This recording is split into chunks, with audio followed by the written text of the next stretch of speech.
Ja Morant, who tore his labrum after just 9 games this season, after serving a 25-game suspension. Tough, dude. Yeah, just Tough.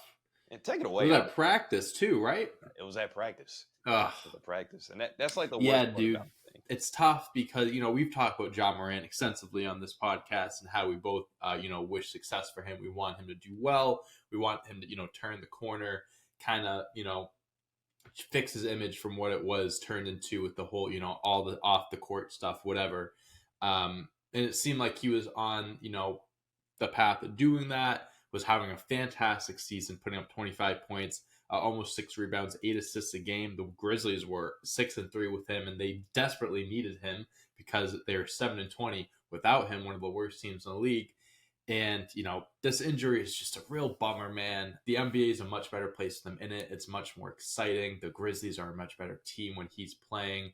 Things are more competitive, more interesting. And now it's like we're just going back to what the Grizzlies were when they didn't have Ja Morant. Again, when they were 7-20. And I can't imagine, we were talking about with Ja Morant, they could possibly make the play. They could turn things around, make the play in games, make the playoffs, even whatever. They had a 0.5% chance of making it.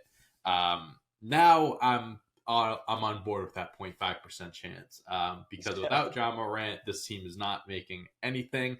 The Grizzlies, as shitty as it sounds, they need to actually take advantage of this. If Ja Morant's out the season and you're not going to compete for anything, get a good draft pick. I know the draft isn't that strong this year.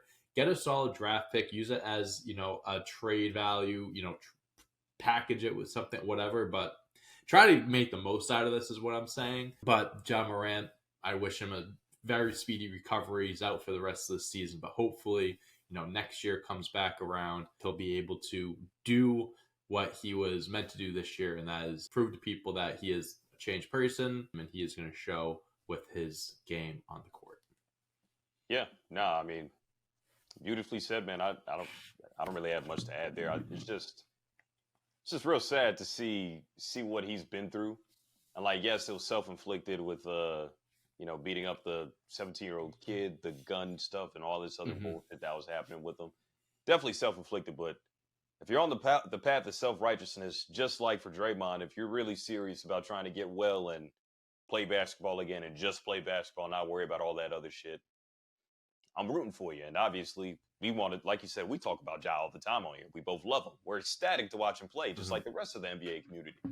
So for this to happen when the Grizzlies are kind of rolling, picking up some steam, made us believers into wow, that 0.5% chance, that's BS. They definitely should be hiked up. So since Ja's exit, I believe the Grizzlies are 2-0 since missing out on Ja. But that's true.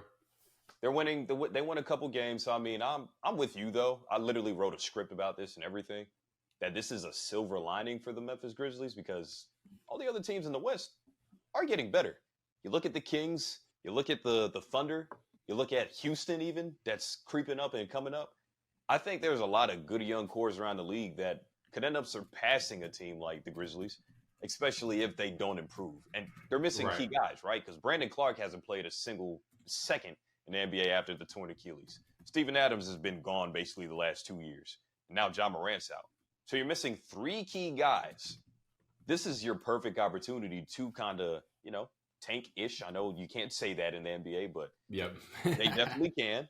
And they can get, what's the guy, Alexander Sarr, the French sipping on that Wimby juice. There's a few. Looks like a baby version of him. And then Ron Holland's a good one. Matas Buzelis. There's a few key guys that they could pick up that might be able to be another cornerstone piece alongside Ja, Jaren Jackson, Desmond Bane, Marcus Smart if he's still there, and whoever else they add to the team. Maybe again, if Ja is healthy, this could be a free agency hotspot to try to side with a dark horse that nobody expects to win, but they give you a solid contract. Hell, maybe Pascal wouldn't mind a trade to Memphis if he commits to re-signing, and maybe he's the piece.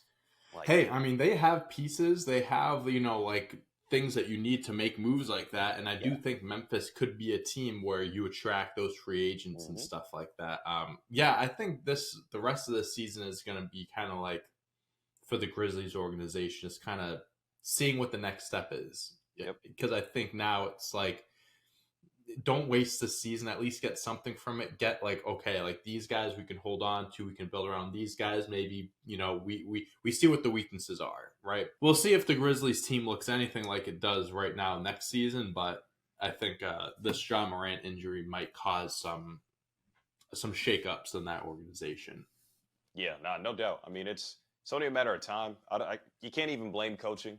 You can't even blame GMs. This is just, shit luck at this point for Ja Morant to literally just come back from the suspension, play a few games, and now you're back on the couch, like you said. But all's well. I hope speedy recovery, like you said, man. Prayers out to Ja Morant.